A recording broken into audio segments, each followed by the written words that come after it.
Okay, what I'm going to do today is to discuss the support vector machines, SVM.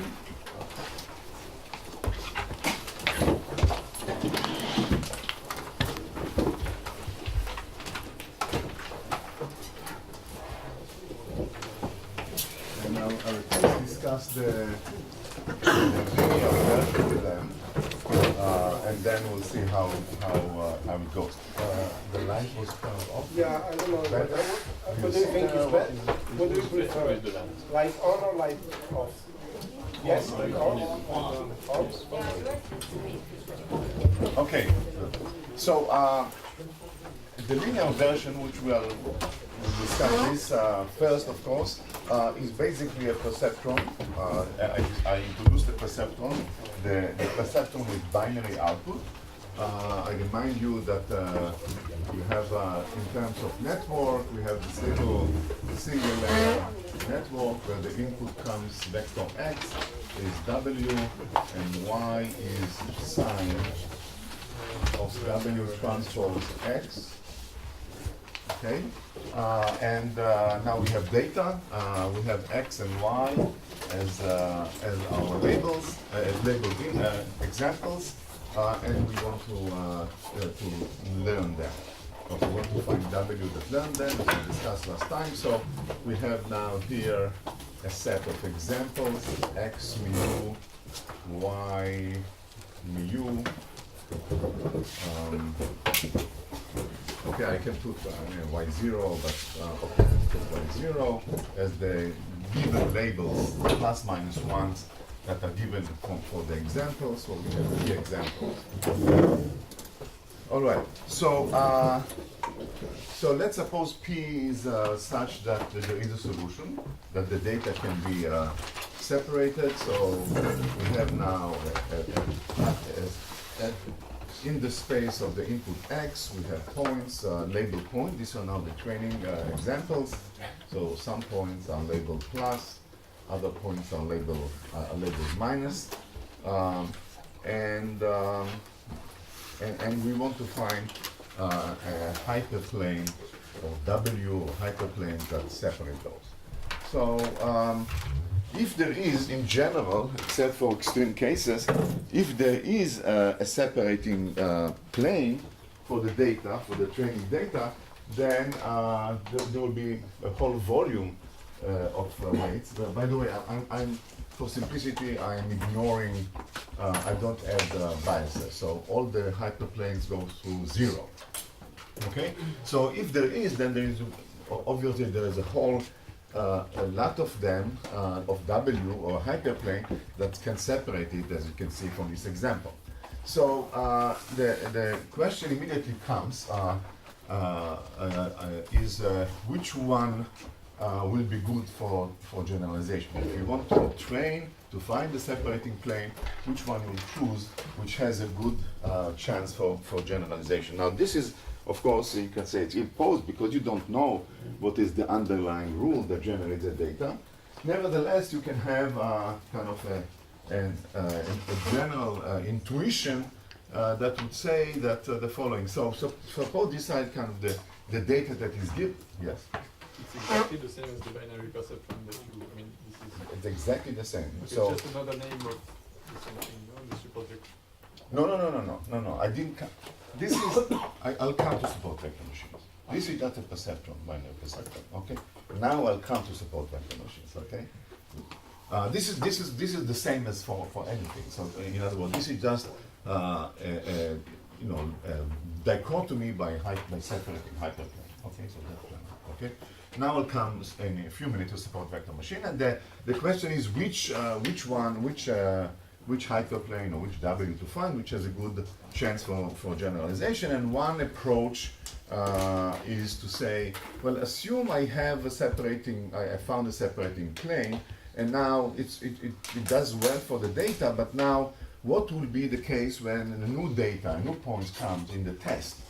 And it makes sense that the new point it might be the case that new points will be the new points which are in the neighborhood, which will be in the neighborhood of the training points, will have the same label. Kind of smoothness argument about hypothesis about the underlying rule. So you really want to make sure to find a hyperplane that is far, that the points are as far as possible from the decision boundary, right? So otherwise, if they're very close, if one of the points is very close to the decision boundary, later on in the test there will be. So if I just don't want to erase too many things, but you know, if this point is too close to the decision boundary, it's a legal solution, but then it's not robust to noise in the input, namely that later on I expect that there will be a point near to it with the same label. It makes sense, okay? But if it's too close, then my solution will flip the sign, okay? So this argument says that it will be good among all possible valid solutions to find a solution, to find a hyperplane for my data that is as far as possible from the points. Is it clear? Okay, so let's first of all define, determine mathematically what does it mean, the distance from a point. So let's take this is the case. So we have here a W. Let's say this is a solution. We have here a point, any point, and we want to measure the distance of the point from the separating plane. Okay, so just Euclidean distance of the point from the separating plane. And I want to do it on both sides, so I don't want to. I don't want to change the sign. It's just the Euclidean distance on the separating plane. So it's clear that it is simply the projection of the point x with the proper sign on the direction w. So this is now w, the solution. Okay. So I can define a margin of each point. So now I have. I'm defining kappa mu of w. So I have a solution and I have a set of points. I take one of the examples, mu plus 1 or 2 or p, and I'm measuring distance, which would be simply w hat dot x mu. And again, I want to have it's positive for both sides. Then basically this will be the distance from the hyperplane, like the projection of this on W. Okay, if this is 0, then we are on the hyperplane. If this is negative, then it's wrong. Then it's not correctly classified. Okay, is this clear? Okay, so this will be we can call it the margin of the example particular point mu on the decision hyperplane. Okay, so now we want to say that's some examples will have a large margin, a large distance. Some examples will be with small distance. We are going to say we really want to care about the most dangerous situation. So we want to look at the points in my sample which are closest to the decision boundary. So I'm going now to define kappa of mu. No, I'm sorry, kappa of w, which doesn't have mu, because I'm going to say I'm taking the mean over all my samples of kappa mu. So I'm now focusing on the distance, the minimal distance that I have. Okay, so in this particular case, this is going to be the minimal distance because maybe this one. Let's move it around.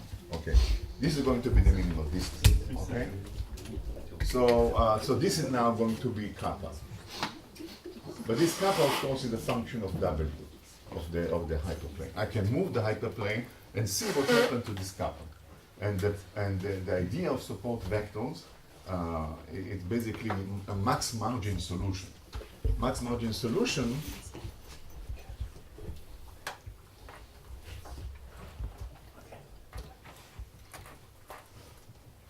says find W out of all W's that are valid solution.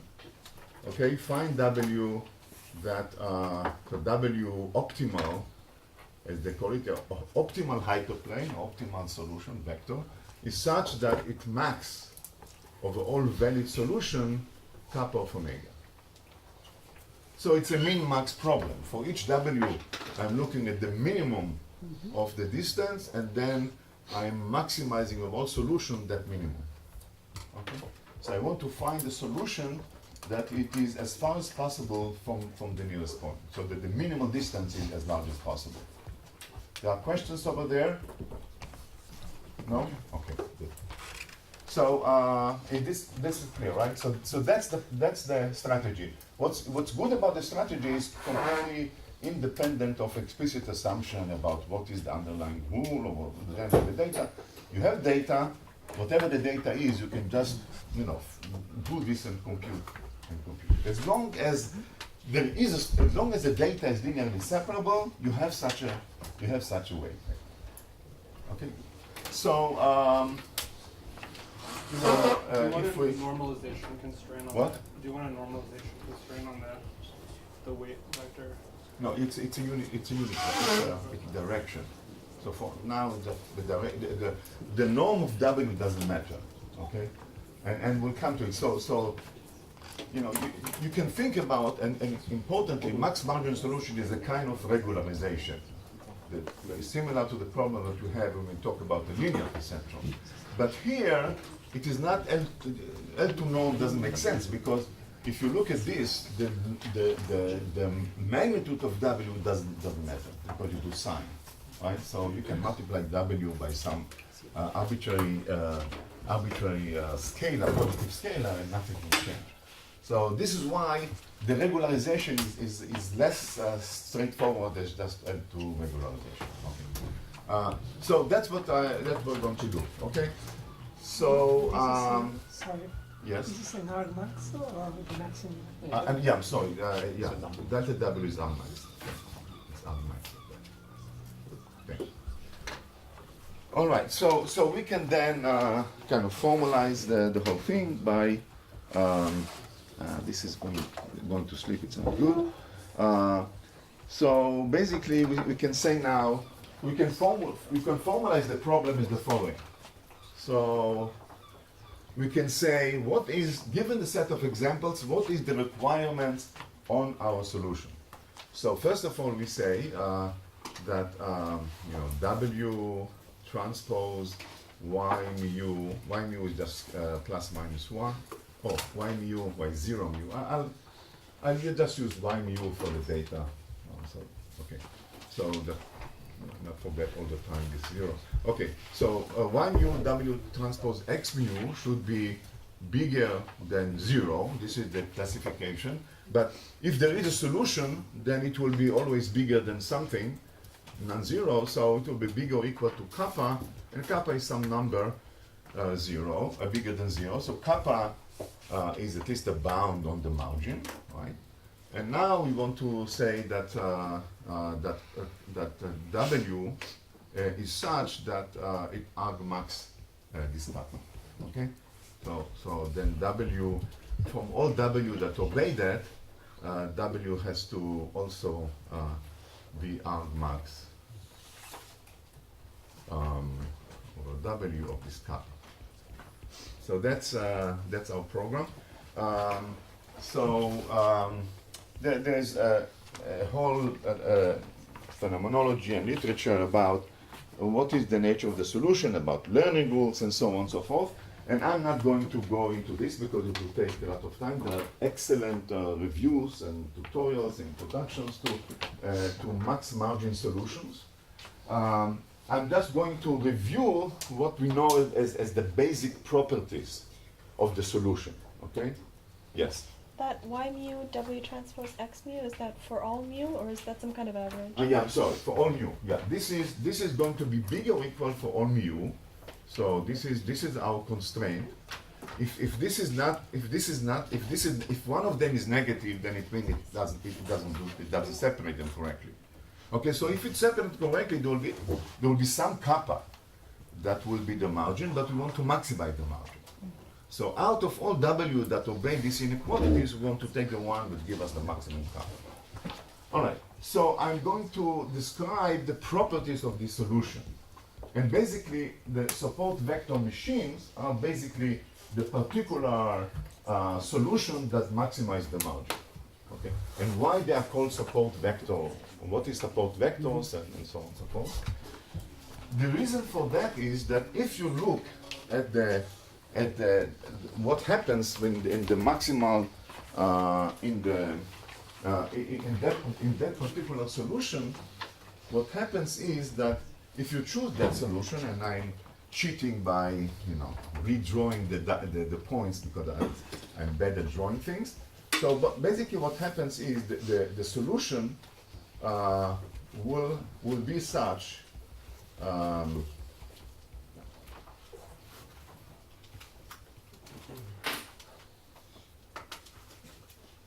That if I find the solution will be such that if I draw a hyperplanes parallel to the decision hyperplane, they will be distance kappa, right, from each side. This is the maximal kappa. So I draw two hyperplanes on two sides of my decision. So what I know is that there are no points inside, right, because of this constraint. However, it turns out that there are some of the examples sit exactly on the margin, and I draw them here on both sides typically, okay. And then there are others which are far away, okay. So these points here that lie on the margin, okay, are called the support vectors, okay.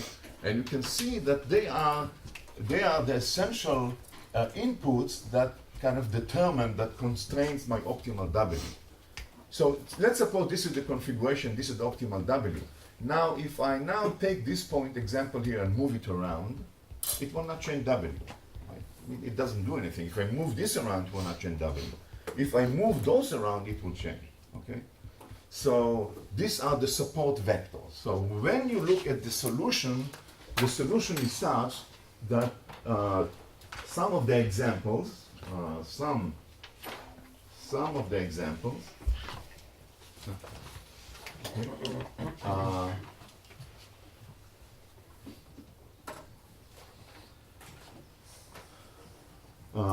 lie on the margin. Okay, and they are called the support vectors, SVs. Okay, support vectors.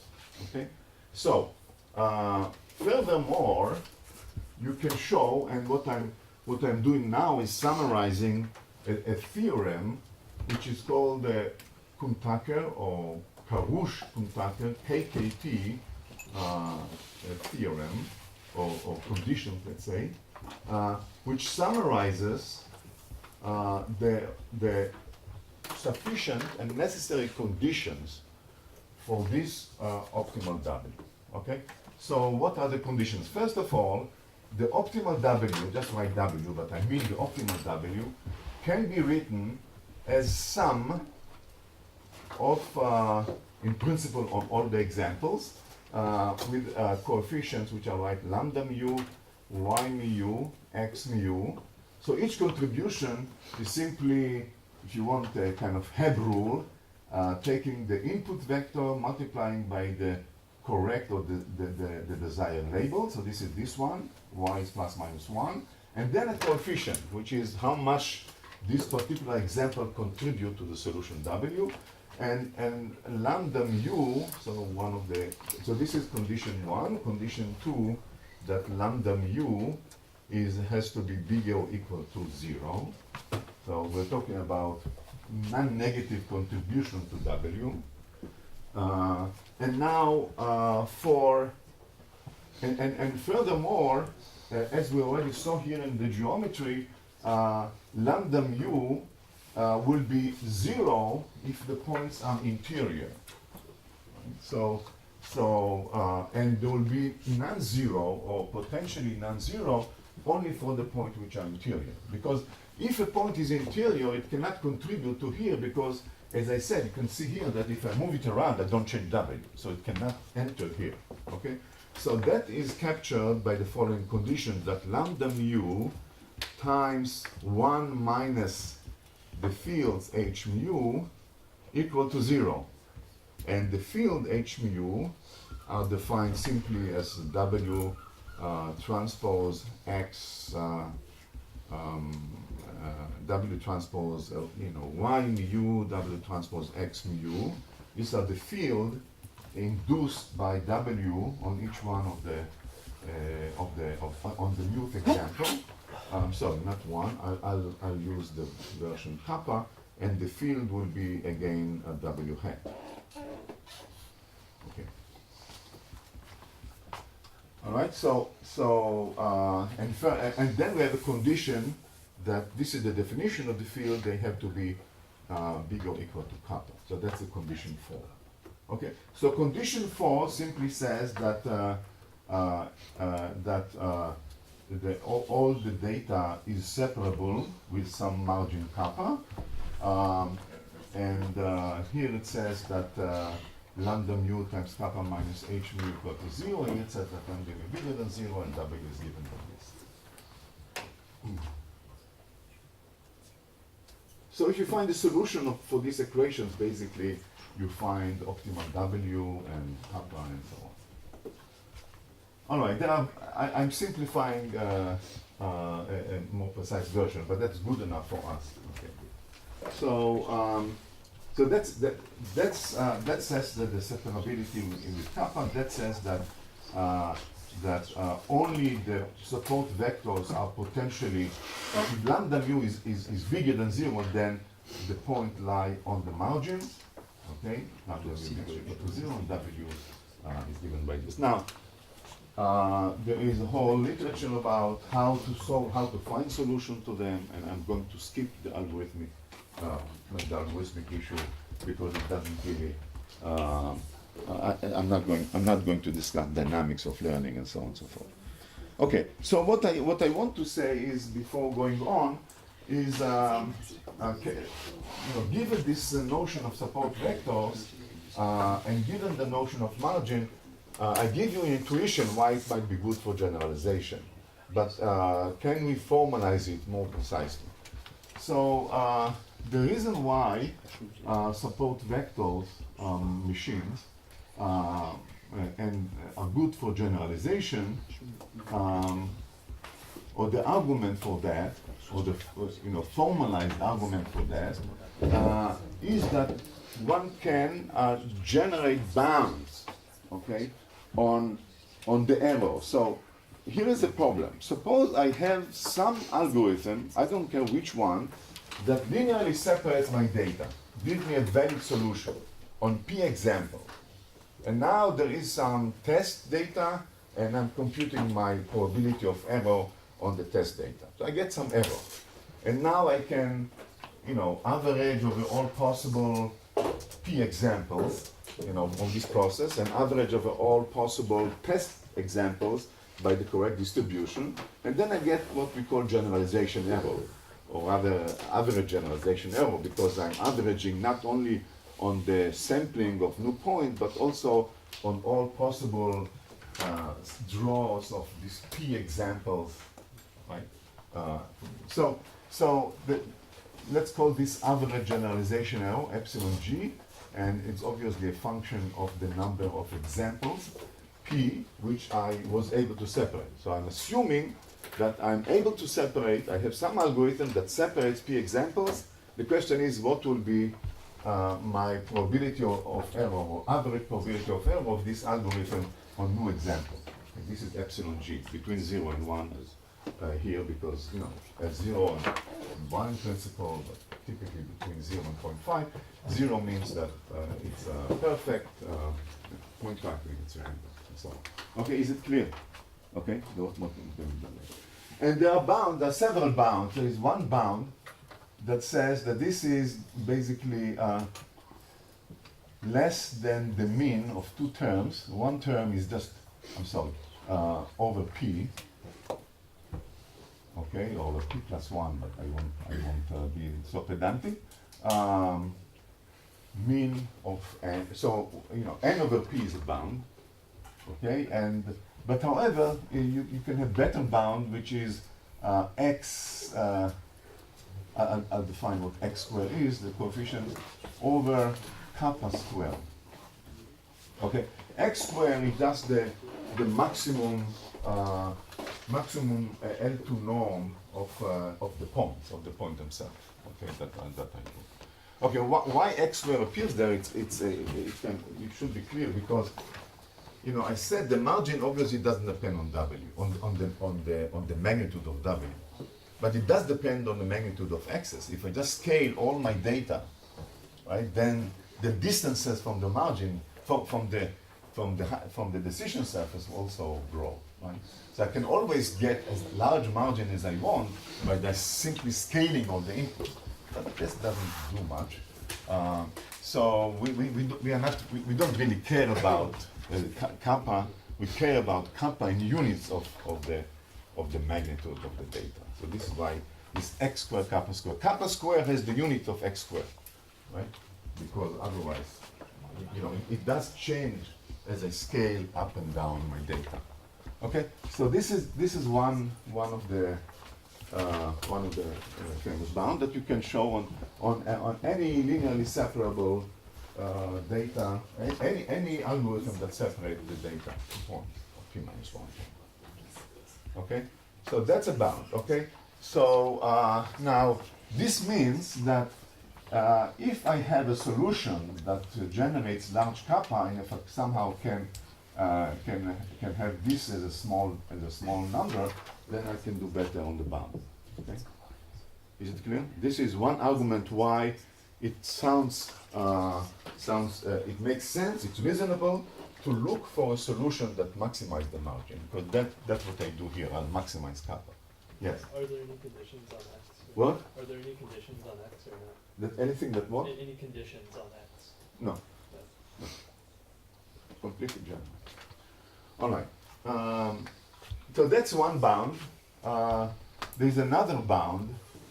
Again, some slightly different definition of the realization error, but it doesn't matter, which is saying that this is again mean of n, but it doesn't matter here. N will become automatically.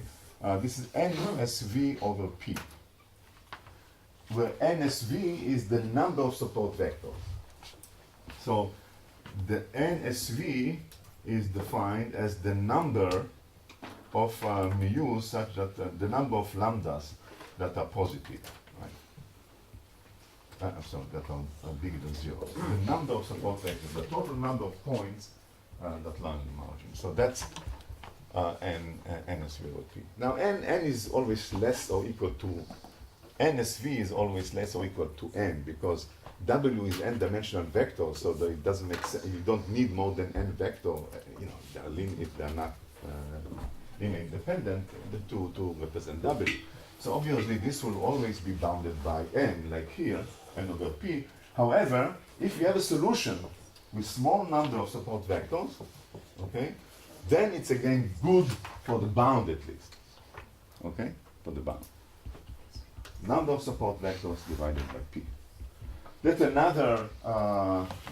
another intuition or argument why it's good to have such a solution. So the idea is that by another way to look at it is the following.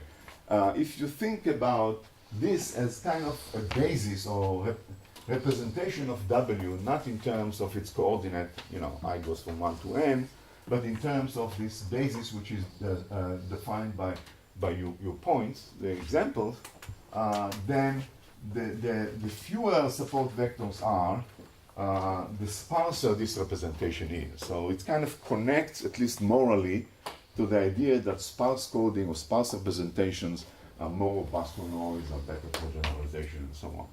Now, okay, so these are kind of results which are, with caveat, which I didn't define everything precisely, but this is solid, right? But these are bounds, okay? And the question is whether these bounds are tight or not, and sometimes they're good, sometimes they are bad in the sense that they are way over over what actually is achieved. So this is an ongoing argument about the whole literature of bounds on generalization error.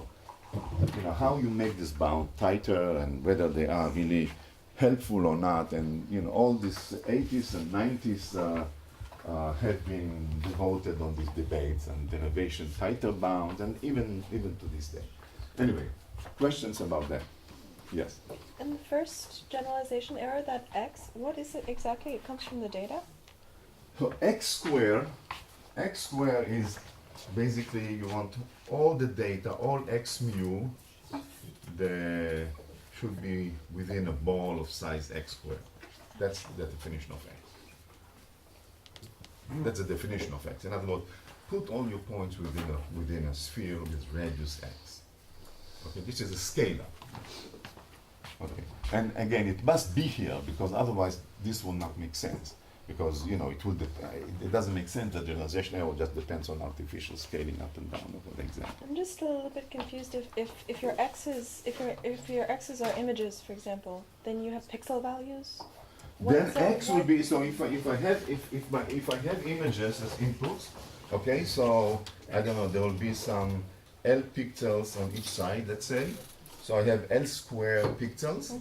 So then each x mu is a vector of the size L square. So n, here I assume the 1 to n. Usually I use this notation for the input. So n, the dimensionality of the input, will be L square, the number of pixels on the image.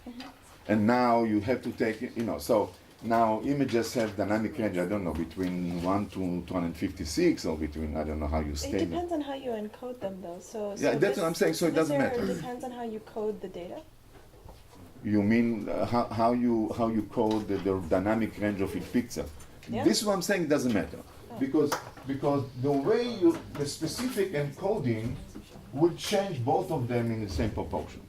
So the ratio will not be sensitive to that. So if I want to say, well, instead of doing 0 to 256, I scale everything to 0 to 1, right?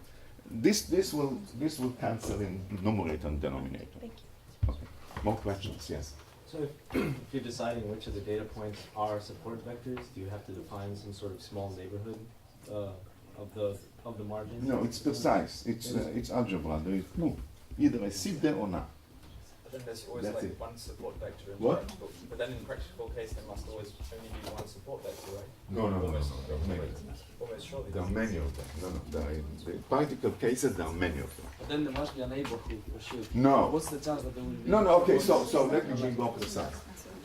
When you find a solution, there is no neighborhood. If you find the max margin solution, then this will be the case. Now, of course, when you run an algorithm, you'll never find the max margin solution. You'll find something within some tolerance. That will determine the tolerance, okay? But if you found a solution, now the question is, what is the precision of the algorithm that solves this? I didn't talk about that, but that will introduce a tolerance. But the max margin solution has precisely this structure. Okay? So then this will introduce a tolerance, but I'm not interested. I'm a physicist. I'm not interested in this dynamic thing. Okay, more questions? Yes. Is there a bound on the number of support vectors? N is the bound, as I said, but otherwise not. Okay, so that's part of the problem that what can we say about kappa, or what can we say about n is number of support vectors? Okay, so I'll come back to it when we'll talk about a nonlinear, when we'll talk about two layers structure. Then, but even now I should say the following, okay? That what is, the bound here on the number of support vectors is,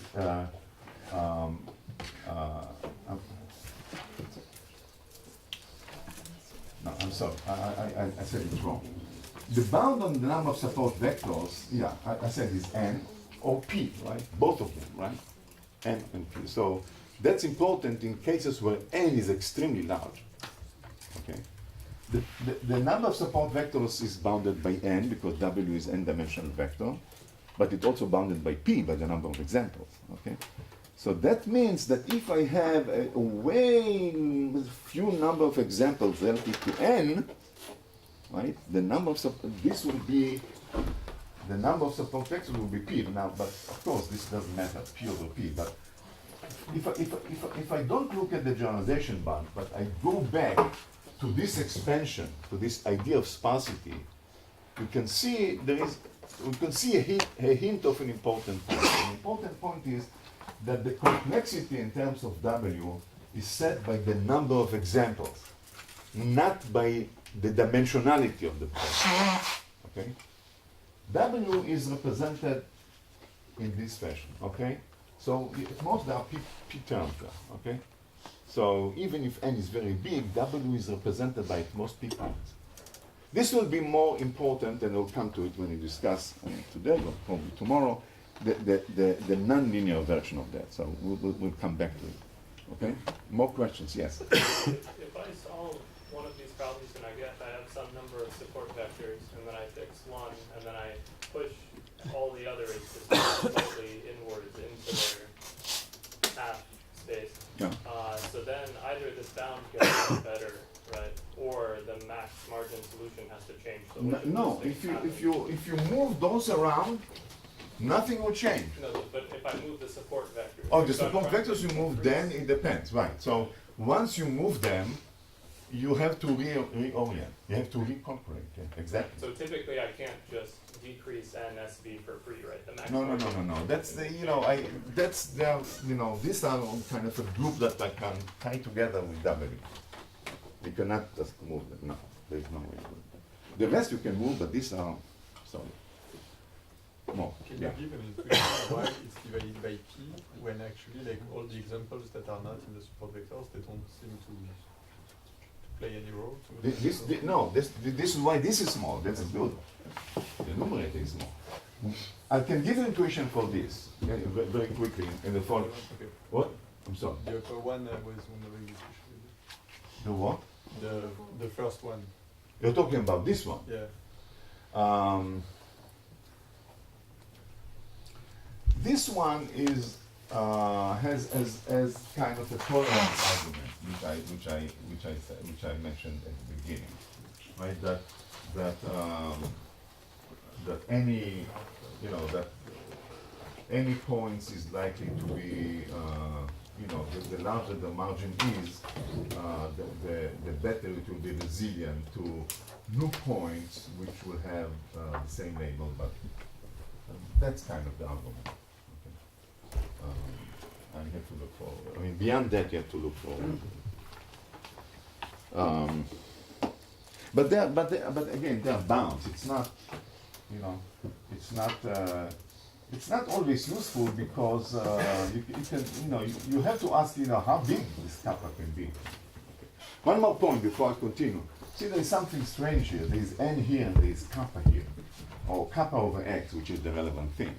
So what's going on here? This is kind of looks like order 1, and this is looks like n. Okay? So, but it turns out that when p is large, typically this ratio is itself n. Okay? So in high-dimensional problem, when I separate many p and I find the max margin solution with some reasonable distribution of the points, then what will happen typically is that I cannot get a margin kappa over x bigger than 1 over square root of k. Okay? This is why this nice looking guy, it's actually order n. Okay? So we are fighting, so it's n over p, but we're fighting about the coefficient. Is it clear? Yes. Is there a reference for the following? Yes, there are many references. The original bounds were derived by Vapnik, and you can see it in the book by Vapnik, Statistical Theory of Learning. There are many reviews, so that review the entire thing. One of them is by, I like a tutorial on support vector machines by Burgess, I think 1998, but there are many others. There are books on that. But the authoritative source is Vapnik's book, Statistical Theory of Learning, and Statistical Learning Theory. Okay?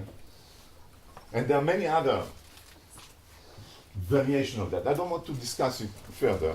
First of all, I don't have time. And secondly, it's not obvious that they are tight enough to actually tell you something interesting. You know, it depends on. There are cases where this is indeed gives you a tight consideration on generational. Other cases, this is too loose. So you know, if this is bigger than n, this ratio, then obviously you didn't do anything because n is here. So. Yes. All this is for the training error being exactly 0 because you Zero, exactly 0. All this is for solution. So this is for any solution that separates my example. This is, you know, the properties of the optimal solution. I'll talk about what happens if there is no solution. But that's all about valid solution. Okay, more questions about it. Okay, good. So what I want to do now, because I promised you statistical mechanics of deep learning, I will not get to it, but at least I want to give you something about statistical mechanics of learning. So I want to switch now gears and do some statistical mechanics. There is no statistical mechanics here. There is just, you know, machine learning theory, very nice geometry and high dimensions and methods and deriving this and all kinds of beautiful stuff. So we want to do statistical mechanics kind of theory. And before I do it, we have already here several questions, right? What we expect for having a typical number of support vectors? What we expect for the margin to be kappa? It's the kind of one of the questions that we want to have. And more than that, maybe we can have something more ambitious, like Mark told us in the Spindler's case, or what are the distribution of the fields that we get from this procedure. Maybe we can go to the brain and look at the brain, because this is basically a synaptic potential onto a neuron that classifies data. So maybe we can look at the distribution of the fields and it tells us whether the brain is optimal in this sense or not, and so on and so forth. So we want to get some more concrete predictions rather than this more general procedure. Now, as in other cases in statistical mechanics, okay, if we want to do that, we have to now say something more specific about the statistics of the data. More general than this, well, I don't think it can. Okay. So again, as in previous lectures, you have to separate in your mind the kind of general things that one can say for any problem that you linearly separate and so on, and bounds and that all, from results, beautiful results of statistical mechanics or some other methods which go beyond that, but they then constrain to say something about the particular statistical assumptions and thermodynamic limits, etc. And as I said earlier, I want to repeat it, I think the challenge of theories these days is, and has always been, to push the theory, the frontiers of the theory, to more and more realistic ensemble of statistics that will make the assumption. And this will be the topic of next week, or the end of next week. One step in this direction. It's very much related to the kind of thing that we heard today from Stefan. But I'm now doing something which will be vanilla, starting point. Okay.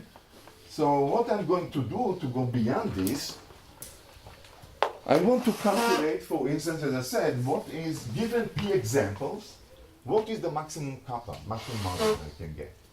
Okay. And then other things that I mentioned here. Okay, so for the statistical mechanics of support vectors, I am going to, there are many extensions, but I'm going to make the simplest assumption. And the simplest assumption is that all the components of the input vector, so there are n times p of those, all of them are kind of IID from some distribution which is well bounded. You can take Gaussian, you can take binary, it doesn't really matter. I'm going to assume, if you want Gaussian, it's fine. I want to assume that, that the mean is 0. You can deal with other cases. And then the variance of each one of them. And the variance is going to be, I'm going to normalize them by 1/n. So essentially in high dimension, all my points lie on a sphere with radius 1. Okay, so I don't have to deal with this x squared which I raised, because x squared now is 1. Because the norm of each one of the vectors is, the norm squared is n times 1/n, so it's 1. Okay? That's not important, but it's good. It's good to kind of simplify things. So that's what I'm going to assume. Okay, so I'm going also to, because the direction of W, the magnitude of W doesn't matter, so let's make the assumption that W is constrained to be norm n. You can also do it with 1, but it's simplify the algebra. So that's it. So now we are going to, so now I make a very strong assumption about the data, right? Now, this is the assumption, right, about the statistics of the data. Simply drawn at random, each pixel is drawn at random from Gaussian, from other distribution. Good. So this is not the assumption, this is a convention. And also here, whether you put 1/n or you put the cosmological constant is, again, doesn't matter. Okay, good. So now I'm going to with this normalization, one can show that the condition is going to be, you know, y mu w transpose x mu bigger or equal to kappa bigger than 0. That's the constraint. So I have mu equals from 1 to p constraint.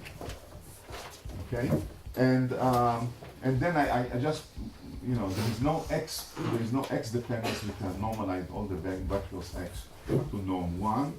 And as I told you, the real thing is, you know, the real margin is 1/square root of n. But I took care of that by normalizing w to the square root of n. So this is now going to be ordered. So I'm going now to take the thermodynamic limit. I'm going to take n large and p large, and then alpha is order 1, finite. And I claim that with this choice, with this normalization, kappa is constant. So there is maximal kappa, which is a function of alpha. And alpha is p over n. I'm sorry, alpha is p over n, yeah. Alpha is p over n, thanks. Now we know that for this data, we discussed already covers, right? So we know that alpha cannot be bigger than 2, right? That's cover, right? Unless there are special cases where there is a teacher-generated data, just this one, alpha is going to be less than 2. Okay. I didn't say, by the way, anything about the labels. Okay. What are the labels? I didn't say anything about them. Okay. It turns out it doesn't really matter, because once x is kind of spherized, then, you know, if you multiply these vectors x, these random vectors, by some label plus minus 1, it won't change. So you can actually absorb them in x, but it doesn't matter. Good. Again, if I added the bias, then things will be different, but I simplify things without a bias, so that's simple. Again, the theory can be extended, and important extension. Okay, so what I'm saying is that, as you'll see in a minute, this is going to be, in a thermodynamic limit, alpha is order 1, kappa is the maximum margin that can be achieved for any alpha. Or you can equivalently say that I'm looking for the max alpha. So this is my goal. My first goal is to compute this. What is the maximal margin that I can achieve for a given number of examples that I separate, or what is the maximal p for a given kappa? If I want the tolerance kappa, I am an engineer, I'm building a boat for sailing, whatever, I want a margin kappa. This is very important for me. How many points I can separate with that margin. So these are simply the same monotonic function, so we can do the same thing, right? Is it clear? This is the question that I'm going to ask. I want to answer this. Okay. Then we can have other answers to other questions. But let's first compute this. This is my goal, to compute this. In the thermodynamic limit, given this statistics. All right? If there are questions at this point, because now I'm going to boom. Calculate, as Feynman used to say. Stop thinking, calculate. Now, are there more questions before we calculate? Okay, so now I'm going to do a little calculation which you can all follow, which is basically kind of cavity calculation that we have, beautiful talks by Mark. But I am not as sophisticated as Mark. I'm going to do a poor man's version of that. Okay? So what I'm going to do is to answer this question by what I'll call, you see here? Things are here, okay? If not, then I'll erase. Is it okay? I'm going to do what I call naive mean field. It's kind of poor man's version of the full-blown cavity method. Naive mean field. This is decay. Okay. So here's what I'm going to say. Okay, let's go back here. I look at the solutions. I look at W. And I'm trying to get kind of statistical input into this. So basically, I'm asking, what will be the lambda? Think about lambda as random quantities. They are non-zero. They're non-negative. Sorry. I want to know the statistics of this support vector coefficients. How many are zero? How many non-zero? And so on and so forth. How do I do it? I take one pattern. Take one example. Okay, let's take example 1. Say mu equals to 1. Okay? So I'm going to look at the field, I'm assuming this is my solution. I want to know the statistics of the solution. So I'm going to look at H1. Right? So I'm going to look at the field induced by the max margin solution on pattern 1. What it is Y1, W transpose X1. Okay? And now I'm substituting into here. I am multiplying both sides. I dot product both sides with X1 times Y1. Okay? So I'll have two contributions. One contribution from u equals to 1. So this will give me lambda 1, y1 squared is 1, because y is plus minus 1, and then I have x1 squared. X1 squared is 1 also, so I have lambda 1. Okay, that's the contribution for the field of example 1 from its contribution to W. Right? Is it clear? Good. So now I have the other guys. Okay, so the other guys are sum over mu bigger than 2 up to phi of the other stuff. So the other stuff is lambda mu, y mu times y1 times x mu, dotted with x1. Okay. So now I'm going to make a crucial. Okay, before making any crucial thing, so that's fine. I'm going to now or later. Okay. Okay. When I want to do it, I'm ahead of myself. I'll come back to it. Sorry, I'll come back to it. One minute. Let me restart. I'm looking at W in this, and I'm looking at my normalization convention. W transpose W is n. So I'm taking W, dot it with itself, and compare to n. Let me start from this. So then I get n, because W transpose W is n, and then I get the sum over mu and nu from 1 to p of lambda mu times a kernel, if you want, a function of a matrix k mu nu, where k mu nu is related to, I think what Stefan Mallet already discussed. In this case, it will simply be y mu y nu times the dot product between two examples, two inputs, right? Because I just squared this with itself, dotted this with itself. There is no approximation here. All right. So now I'm going to make the crucial approximation, and I'm saying these vectors are random, independent and random. Okay. So let's make the naive assumption that k mu nu is in the large n limit and so on is basically 0 for mu not equal to mu. It's definitely random quantity, but let's ignore the fluctuations, which are kind of 1 over square root of n, right? The typical value of this is 1 over square root of n. So let's ignore it. And then for mu equals to nu, I'm with k mu mu. And k mu mu for mu equals to nu is just 1, right? Because this is 1, the norm 1 is 1.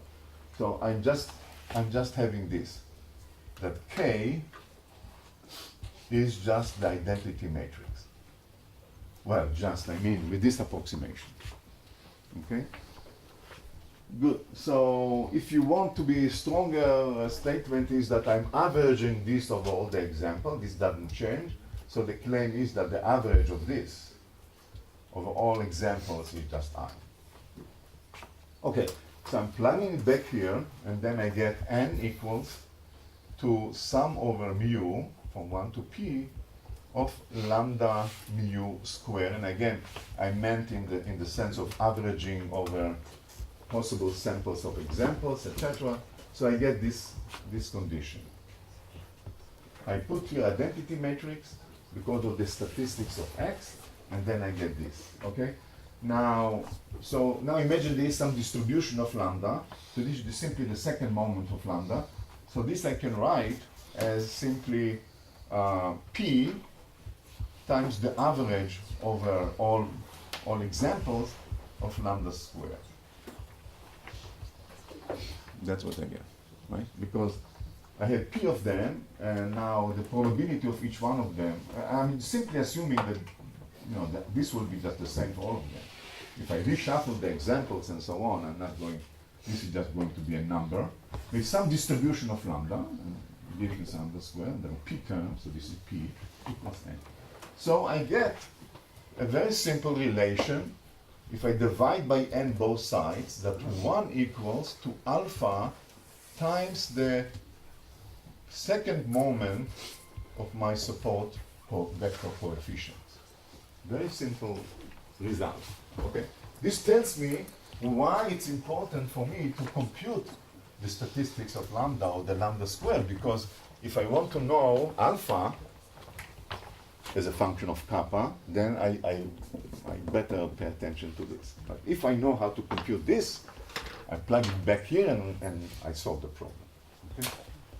Very simple mean field argument. Okay? Ignore 1 over square root. This is 1 over square root of n.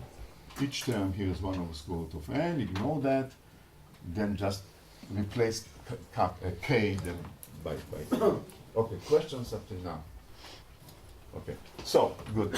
So now we have to do statistics of lambda. So now I'm going back to what I said before. Now I'm going back to look at the field imposed by pattern number 1. Okay? So I had lambda 1, h1 equals to lambda 1, and then the rest. The rest is sum over mu from 2 to p of lambda mu, and then I have k 1 mu, right?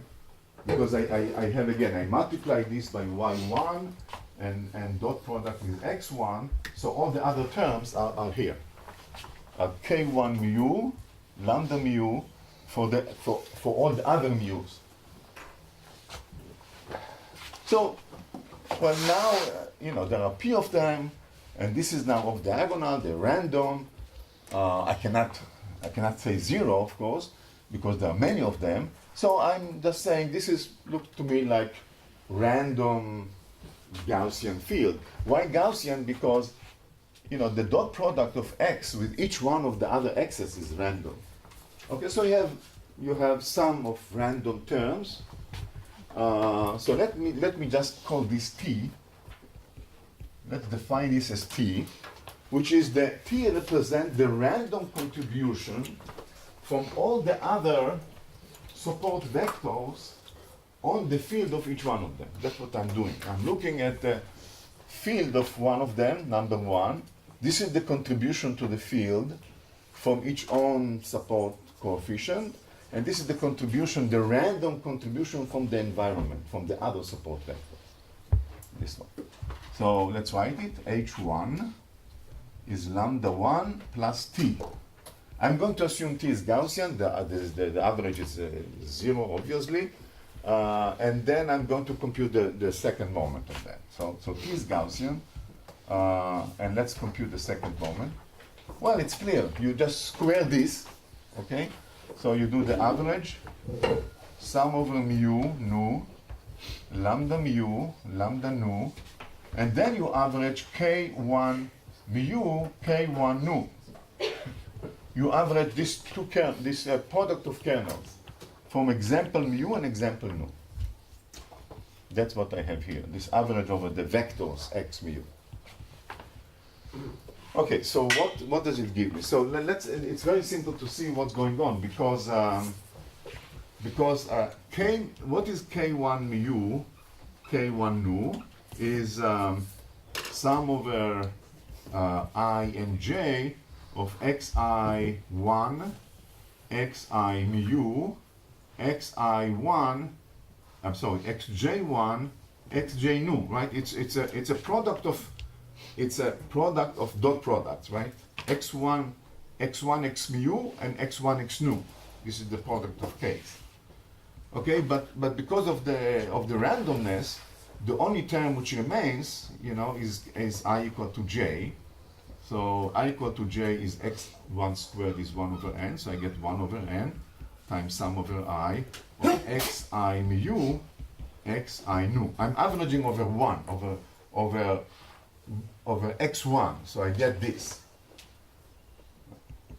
So this is basically, again, you can, from u equal to nu, not equal to nu, 0, roughly, from u equal to nu, it will give me I. Okay, so this, again, this is basically 1 over n times k, times k mu nu, right, after averaging over 1. Okay, and so then, but this is the quantity which we already met. So this is now going to be, I'm plugging t here, then I get 1 over n times delta mu nu, right? So this is just 1 over n times delta mu nu, and I get here 1 over n times sum over mu of lambda mu squared, right? So I have 1 over n times delta mu nu, so I get this. So t squared, so the variance of this random field is 1 over n times this, which what we had here. But we know what this is. This is just alpha times lambda squared, which is 1. So this is 1. Good. Because this is just 1 over n times this. But 1 over n times this is 1. This is this relation. So instead of, this is basically alpha lambda squared, and this is 1. Okay? So what we have, let me erase that. Let me summarize the statistical mechanics. We have the following equation. We have equation number 1 is 1 equals to alpha times the second moment of the support vector coefficients. Then we had that the field on, let's say, pattern number 1 is lambda 1 plus t, where t is Gaussian, with 0 mean and variance 1. So 0 mean and variance 1. Okay, very simple. Okay, now the pens decay.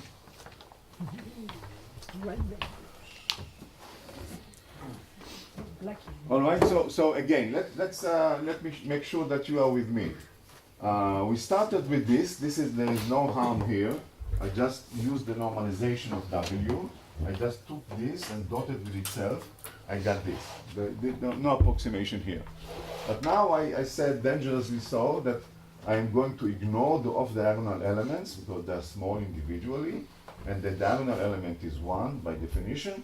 So this gives me this, which then I write as P times the average of lambda squared, or some distribution of lambda, which I have to find out. Okay.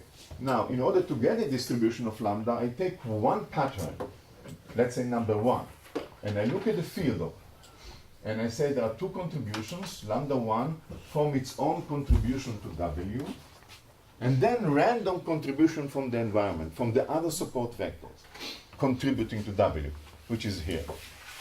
Okay? So then this is random scalar, because there is no diagonal here, right? There's 1 and mu is bigger than 1. So this is random. All the terms here are random, so it averages 0, and the variance is again alpha lambda squared. So 1. Okay. So this is why it's unit. It's basically like white noise, like a normal distribution. Average 0 and t squared is 1. Questions until up to here? Yes. So in the K1 mu term expression that you calculate. Here. Yeah, so Here I take two elements of the kernel. One of them is 1 in each one. Mu and nu are not equal to 1, right? Because they run from 2 to p. So mu is not equal to 1, and the other and the other term is the same. So here, mu and nu cannot help 1. If I average over 1, mu equals to 1 doesn't appear here. Right? So here, what I do is I take this and average over pattern number 1. But here in this case, where I generate here, this is from 2 to p. 1 is here, right? So then 1 doesn't appear, neither in mu nor in nu. Okay? So the only way to get non-zero is by I and j, contracting each other. But are there like y's that are instead here? What? In KMU there is y, mu. Yeah, there is also y, but it's squared. So there is y mu, y nu, right? You're right. Y mu, y nu. Y1 squared is, you're right. Okay. Y1 squared is, so there will be also y, I'm sorry. But you can observe the y. There will be, Okay, that's I don't know if you'll see this, but hopefully. Y mu, y nu, you're right. So this is basically a kernel element again. I'm taking the liberty to ignore mu not equal to nu, because it's random. So when I average over everything, I get only the mu equals to nu, which is 1 over n times 1. Right? So if mu equals to nu, the x's are normalized to 1, so it's 1. If mu not equal to nu, it's random. So this is just an average to 0. So this is going to be, when I average subsequently on mu and nu, this is going to be 1 over n times delta mu nu. That's the end result, okay? So now I'm going, so I'm not plugging this back here. Instead of this product, I'm writing 1 over n delta mu nu, so this is back here. Very simple calculation. But this is exactly what I had when I used the normalization of W. this gives me this equation, which is exactly what I have here. So the variance of t is 1, because the variance of t is alpha lambda squared, which is 1 by the normalization of W. I have a question. Yes. I don't understand if your data were Gaussian or not. Why it's Gaussian? If it is Gaussian or not. Well, I'm doing a very naive argument. This is why it's called naive, and saying the following. Again, mu doesn't appear here, right? So this So is the oh, side, so it's sorry. mu or the Gaussian or Oh, not. the axis, it doesn't matter. Well, they don't have long tail, but you can. I don't understand why you said T is No, Gaussian. T is Gaussian because central limit theorem. Okay, T because you have a lot, okay. T has contributions from many random terms, and if they are weakly correlated or uncorrelated, then it will be Gaussian by central limit theorem. But we are on the thermodynamic limit and so on. That what? We are on the thermodynamic limit. Yeah, because remember, P is large and N is large.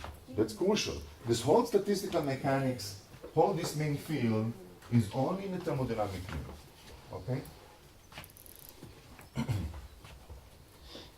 Okay, so this is a summary. We have this equation, 1 equals to alpha times lambda squared. And now we have this equation which says, take a pattern, the field on this pattern is lambda 1 plus a Gaussian contributions from the environment. Environment, I mean the other support vectors, and which is just Gaussian because of central limit theorem with normal distribution, minus 1. That's what we got now, okay. But now I know what H1, I'm going back to these relations, I know what H1 is. There are two possibilities.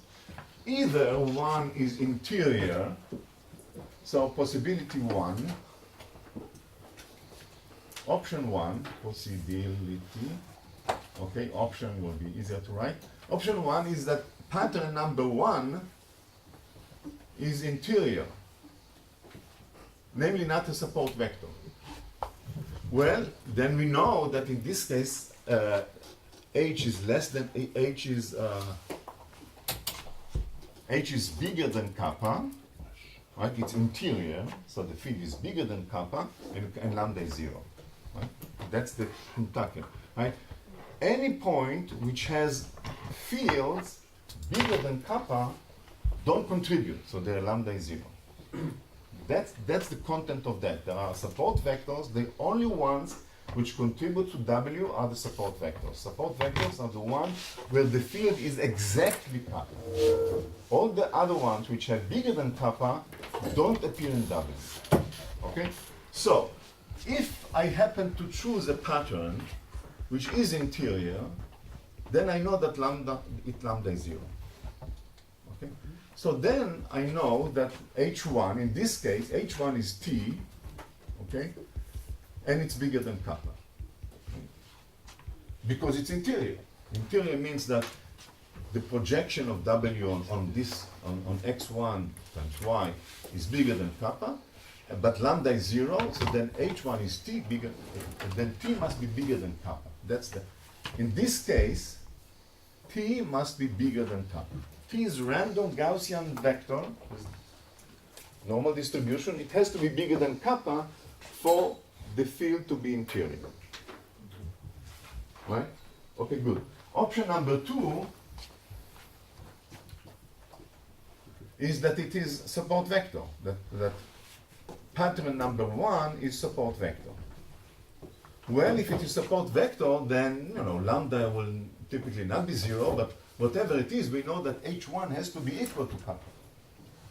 So in this case, H1, which is lambda 1 plus T, has to be equal to kappa. That's what it means to be support vector, to lie on the margin. Okay. So basically, I can then, from these two relations, now you know by heart the Kentucky relations, so I can erase them. And you can see what's going on. It's a very simple picture that we have. We have that lambda 1 can be written as kappa minus T rectified, relude. Why? Because if t is bigger than kappa, then it's interior, then lambda is 0. If t is less than kappa, then h must be equal to kappa, then lambda 1 is to be equal to kappa minus t. This is this relation. So these are, I summarize the two options by this case. Okay, if it is negative, then lambda is 0, not support vector, interior. If the argument is positive, then this is support vector, and h, which is lambda plus t, is exactly kappa. So I took Kuhn-Tucker equations or relations, and I turned them into a statistics, or self-consistent statistics. Very simple. But then, nothing is special about lambda 1. I could have taken lambda 2 or lambda 100, right? This is just a distribution like Mark was writing. This is just defining the distribution of lambda in terms of distribution of random Gaussian field T. Okay. So for instance, I can say, well, I'm desperate to know what this is, right? Because this will give me relation between alpha and kappa, right? So now let's plug this into this relation. So, you know, we have two equations. This is one equation, and this is second equation. So this rectification, you know what it means. It's 0 if the argument is negative, and it's just equal to the argument if it's positive. Are you with me? Okay? Good. Very simple argument, like what physicists are doing when they're desperate. When they don't have computers, they just have a piece of paper on the envelope. That's what they... Okay, so now I'm done, because now I'm saying 1, so now plug this into here. And I'm saying 1 equals to alpha. And what is lambda square? Lambda square will be dt over square root of 2 pi e to the minus t square over 2. It is, t has to be less than kappa, so minus infinity to kappa of kappa minus t squared. Beautiful, no? I have a relation between alpha and kappa. So given kappa, alpha inverse, right? I can turn it around and say, you know, alpha inverse 1 over alpha is a function of kappa. You just discontinue. I like to write capital DT as the Gaussian measure, so that's usually a nice summary of this guy. So capital DT from minus infinity to kappa of t minus, of kappa minus t squared. That's a famous result that was derived first by Gardner, Elizabeth Gardner, in 1987 or something, or 89. Beautiful set of a series of papers, and many other results. But one of the results that she got from applying statistical mechanics to learning in the perceptron case is this one: the relation between what is given a kappa, how many patterns you can separate, or vice versa. If you have alpha, what will be kappa?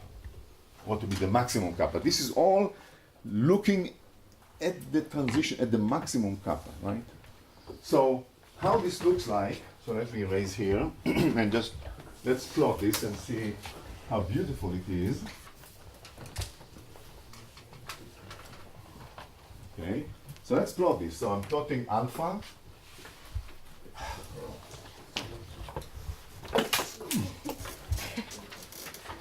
So let's plot it. Alpha is a function of kappa. Okay, so alpha is 1 over that, right? So if you want, alpha will be just 1 over that. That's the same, right? Okay, let's plot this. So let's look at kappa at, you know, the largest alpha will be when kappa equals to 0. Okay, kappa equal to 0, then you just had t squared integrated over Gaussian from minus infinity to 0. So it's half the variance of t. So it's 1/2. And then minus 1, it's 2. So you start from 0 and you get here 2. Well, does it make sense? Does it ring a bell? This is cover, right? Cover, and in the large N it's sharp transition.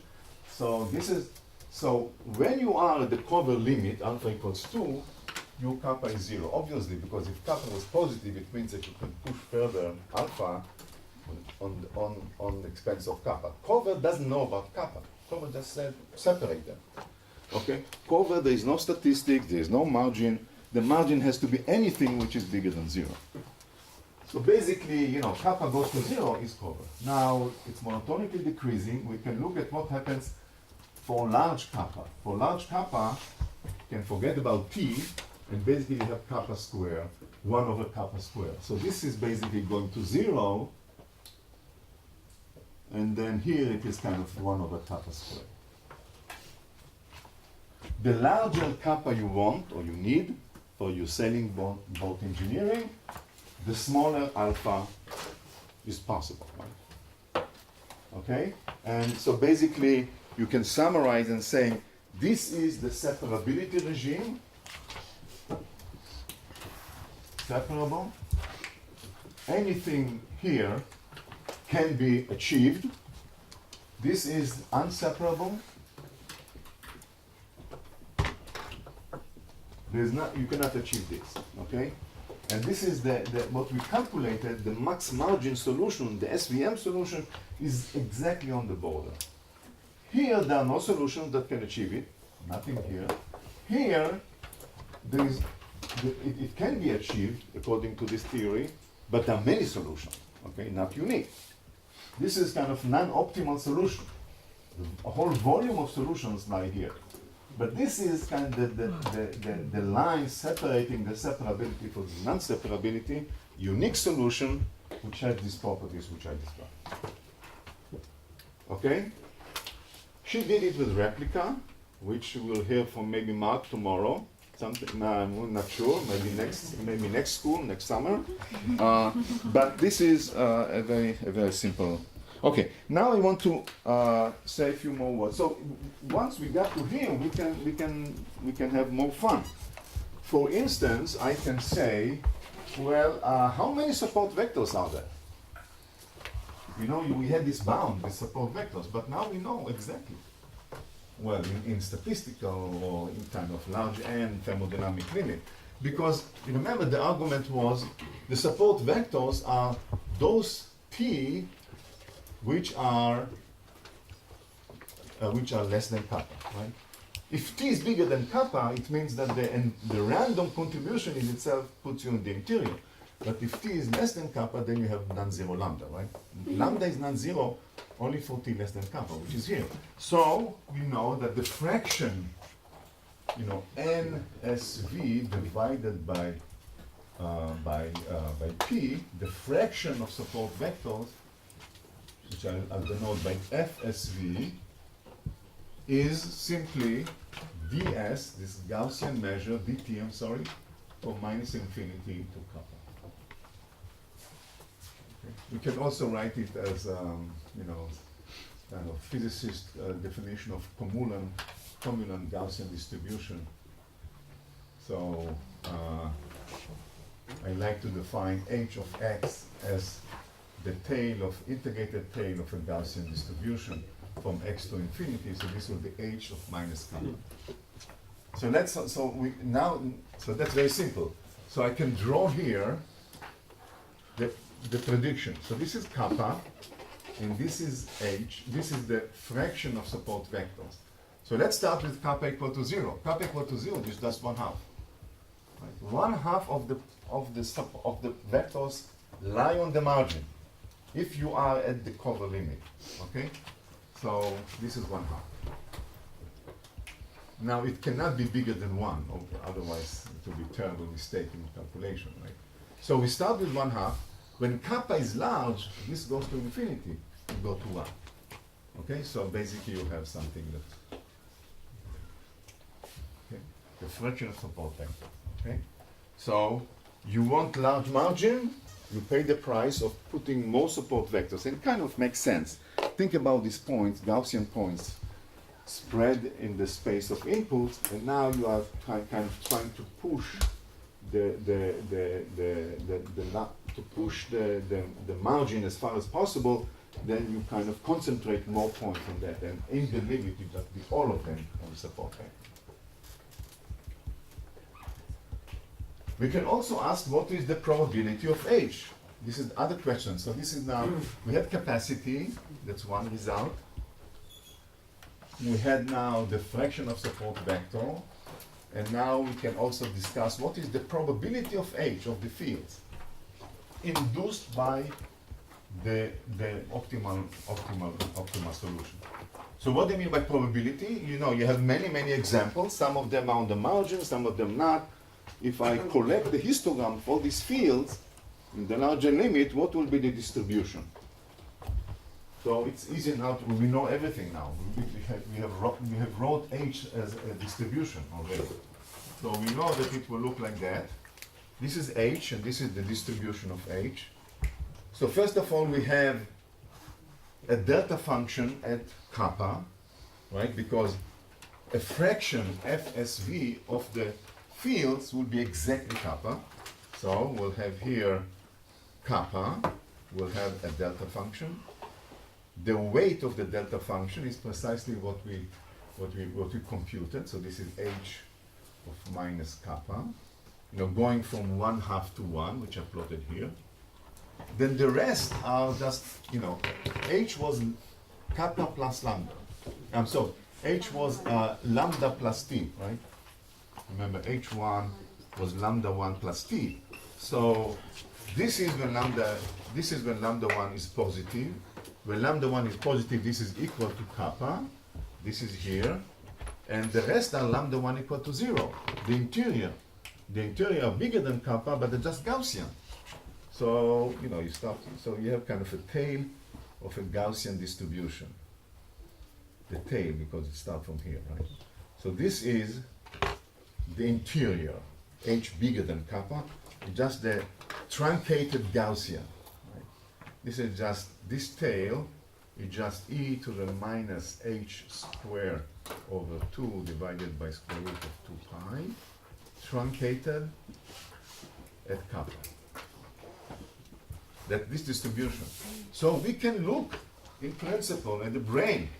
We can look at Purkinje cell, which is the mode of a perceptron. It has many, huge number, hundreds of thousands of inputs, and different inputs supposed to evoke different responses, different movements, and so on. So this is kind of canonical model of perceptron. And we can ask whether, when different sensory inputs come to converge into the Purkinje cell, for instance, we expect this to see a distribution like this, a field. So some of them will be at the threshold of firing, this kappa, and the other one will be Gaussian.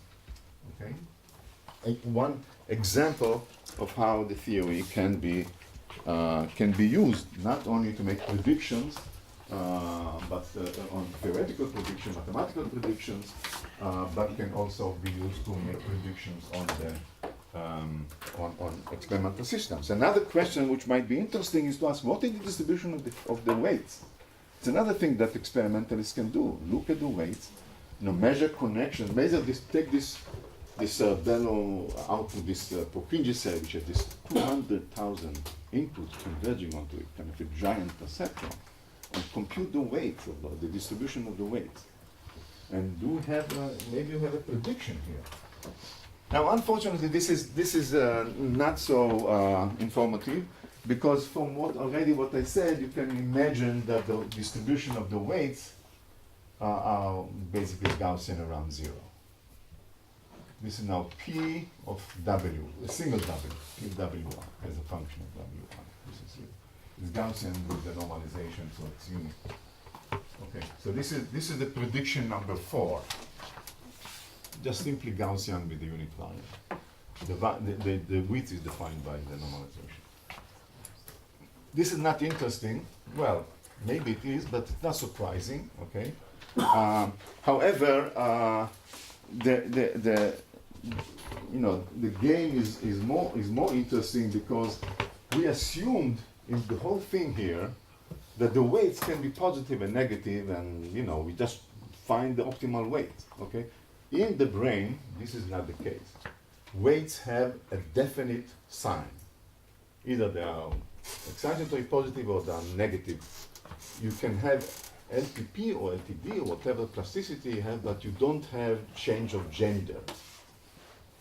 You may have it in the developmental stages, but not as a matter of the plasticity of a mature brain. There is no excitatory going to inhibitory. So you can repeat the entire calculation, but not adding the constraint that the sign of W cannot change. Some of them are positive, some of them are negative. Turns out the calculation is very similar to this. Cover capacity goes down by a factor of 2 because you can think that half of the degrees of freedom you lost by fixing the sign of the weight. But now this now becomes interesting. If you do this, you get the distribution. Let's say you look at the one side of the distribution, then you get now delta functions, and you get some interesting structure of the distribution of the weights. You get a delta function at 0. You get a very small weight. So that's another. So if you constrain the weights to be either positive or negative, then when you try to find this maximum margin solution, you have problems because some of the inputs do not lend it themselves to have large margin unless you force them unless you force some of the W's to be 0. Okay? This is a way to eliminate noise. The W's that have small input, just make them 0. They will clean the picture. So you just push W to 0. Let's say the positive side, the same as the negative side. So the excitatory W will be a delta function at 0, and then a tail which can be calculated. And this, by the way, has been tested against data about weights and by Nicolas Brunel in a very nice paper that used this type of theory to compare against experimental data in the perceptron. And now, before we part for dinner, here is the catch. This derivation is completely wrong. Unbelievable. Why it's unbelievable? Because the results are solid wrong. You can do simulations. You take, a few hundred, n equals to a few hundred, and you just run the SVM simulator, and you find this is beautiful. The results are unquestionably right. And more than that, you can derive them in other ways, and you find the same result. This capacity result, all the results that I mentioned here, 1, 2, 3, and 4, all these are correct. I mean exact in the thermodynamic limit under the statistical assumption that I made about the inputs. But the derivation of these results, illegal. Illegal. Amazing. I always say, how can it be? Cancellations of errors which give the right result. And now, let me just give you briefly why it is so. Let's go back to here. Well, along the way, I said, let's average K1, K1 mu, K1 nu, and so on. I muddled my way through these averages. What I was ignoring is the fact that you cannot average the K's separately from the lambdas. I mean, the lambdas are not some coefficients which come up from some algorithm. Lambda are tightly correlated with all the examples. The support vector core are very tightly go together. So what I missed, this is not Gaussian. I cannot do all this averaging. What I should have done is a proper calculation like Mark told us. I should have said the following. This is not the field coming from the neighbors. It's the field coming from the neighbors. The Gaussian field would be the field coming from the neighbors if I didn't have this pattern. But when I have this pattern, these guys also are affected by this. So they are correlated. I cannot just say, this is. So the correct way of doing it, the results are, all these results are the same. What is wrong is the identification of lambda has the true support vector coefficients. That part is wrong. The true lambda, the true relation is the following, has this structure, has h1 equals to lambda 1, that's fine. Then from here, there is a contribution which is proportional to lambda 1, which is the reaction time, the response of the lambdas to the presence of 1. Because I didn't do cavity, I didn't say messages from here ignoring this part, as Mark did. So I have to do it, and when you do it, you get a contribution from here to lambda 1, which I'll call G. And then the rest, after I did this, is indeed Gaussian, honest Gaussian, variance 1, and so on. Okay? So the details of the calculation was wrong because I have to make this connection, I have to make this correction. Okay? But it turns out that the result is fantastically the same. Okay? But the lambdas are now given by this equation. So the true lambdas, this is very confusing and very, very interesting. The true lambdas in distribution is kappa minus t, where t is Gaussian, honest Gaussian, but divided by 1 plus g, which is this reaction term contribution. This is the true lambda.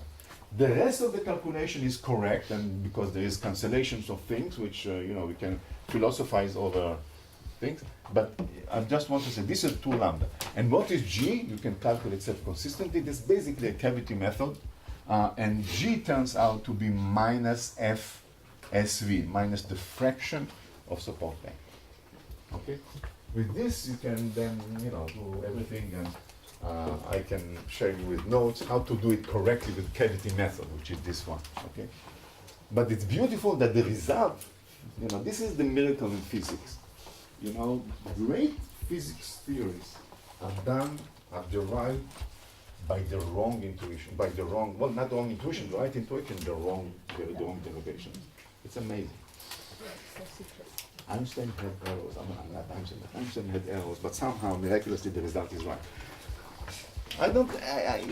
Despite what Mark was telling me on the way here, I am not full. I must say I don't fully understand this miraculous calculation. But I can tell you, next week we will do a much more complicated calculation. The inputs will come from manifolds, from all kinds, maybe symmetries or whatever. And then we'll ask how you separate them, linearly or polynomially. You do this mistake in argument, you get the right result.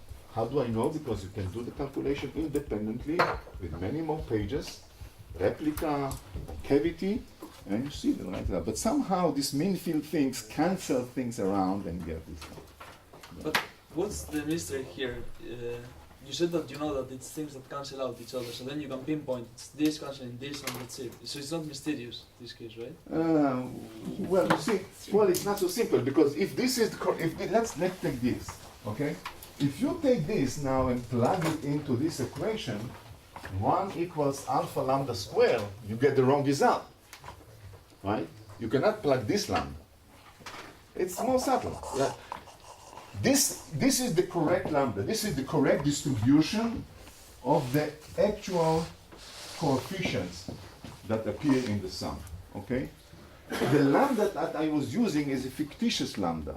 It's lambda that didn't have this correction. But if you put this, you do not get 1 equals to alpha lambda squared with this lambda, with the correct lambda. Okay? So this is true, but for the lambda which doesn't have this factor. This is what I mean by cancellation. The result is correct, but the interpretation of lambda was wrong. I naively told you that this is lambda is basically the support vector coefficient. It's not. Okay? The lambda that I put here is not the support vector coefficient, it's the scale support vector coefficient. If you really want to know what is distribution of the support vector coefficients, the answer is this. Okay? So it's as confusing, and I must say it is. You have to dig more deeper into it to really fully understand. It's not the only case. If you remember, Mark gave us an equation for the Q order parameter in the spingless case, he said Q equals to, you know, dz hyperbolic tangent square of beta q of z of beta square root of beta q or something. A beta square root of q, I think. Yeah, beta square root of q. As a function of the order parameter q. Okay? You can derive it without method passing. You can just derive it by the simple hand-waving argument. Things are Gaussian, the variance is this, and you get the right equation, the right for replica symmetric. Okay. Again, it's the right result if I ignore replica symmetry banking aspect, but the derivation is wrong. So this field is full of the things. It's what I advise students that really want to do theory to start with this kind of naive things, throw away things that you can think, well, maybe fine, let me not worry about it, and get results and see if the results make sense or not, and then go back and do it. Sometimes the results are so senseless that you don't have to continue, you know, 1 + 1 = 3. But here it's more subtle. It's more subtle. When you can ignore off-diagonal elements, or you cannot ignore, it's more subtle, and it is an important exercise to do it in both ways. In the wrong ways, dirty and quick, and do it in the right way and see where things are. Okay. Thanks.